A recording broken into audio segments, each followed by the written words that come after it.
श्री भीमशंकर ज्योतिर्लिंग की कथा। भीमशंकर भगवान महादेव के प्रसिद्ध ज्योतिर्लिंगों में से एक है। पुराणों के अनुसार शिव जी के कुल 12 ज्योतिर्लिंगों में भीमशंकर ज्योतिर्लिंग छठे स्थान पर माना जाता है।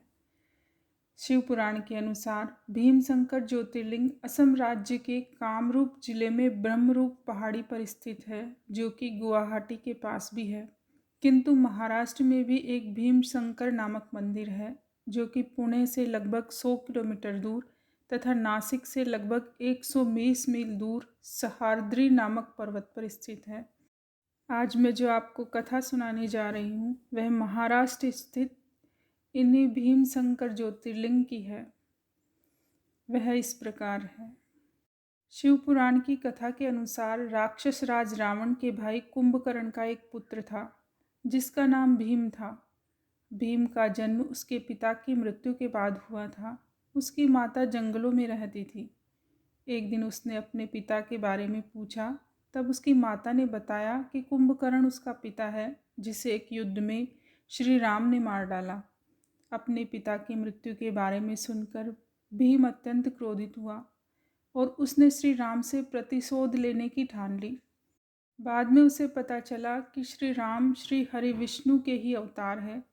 इससे उसके मन में भगवानों के लिए भी द्वेष आ गया। उसने ब्रह्मा जी की तपस्या की और उनसे अभय वरदान प्राप्त किया। शक्ति आते ही वह निरंकुश हो गया। उसने सारी पृथ्वी पर हाहाकार मचा दिया और अंत में स्वर्ग पर भी आक्रमण कर उस पर अपना अधिकार कर लिया। सभी देवता त्रस्त होकर भगवान शिव की शरण में गए और उनसे उस राक्षस का वध करने की प्रार्थना की। शिव जी ने देवताओं को निश्चिंत रहने के लिए कहा और उन्हें बताया कि उसकी मृत्यु का सही समय आने पर वो उसे मार देंगे। भीम ने पृथ्वी पर किसी भी देवता की पूजा पर रोक लगा दी और जो उसकी आज्ञा नहीं मानता था वो उसको मार डालता था।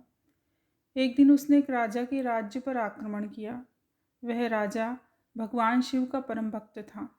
भीम ने उसे परास्त कर कारागार में डलवा दिया और शिव की भक्ति छोड़ उसकी पूजा करने के लिए कहा। किंतु राजा को अपने इष्ट पर पूर्ण विश्वास था। उन्होंने शिव जी की पूजा नहीं छोड़ी और कारागार में ही मिट्टी से शिवलिंग बना उनकी पूजा शुरू कर दी। जब भीम को यह पता लगा तो वह तलवार से उस शिवलिंग को नष्ट करने आ गया। जैसे ही उसने तलवार शिवलिंग पर मारी, शिव जी वहाँ प्रकट हो गए और उस अधर्मी को मार दिया और राजा को अपना आशीर्वाद दिया। तब सभी देवताओं ने शिव जी से प्रार्थना की कि उस अपवित्र जगह को पवित्र करने के लिए वहाँ स्थापित हो जाए। देवताओं का आग्रह मान शिव जी ने अपनी ज्योति वहाँ उस शिवलिंग में स्थापित कर दी। शिव जी ने भीम को मारकर उसका उद्धार किया था, इसलिए उस ज्योतिर्लिंग को भीमशंकर कहा जाने लगा। अगर आपको यह कथा अच्छी लगी तो हमारे वीडियो को लाइक करें, कमेंट करें और सब्सक्राइब करना ना भूलें, ताकि आने वाली वीडियो आप तक पहुंच सके सबसे पहले। धन्यवाद।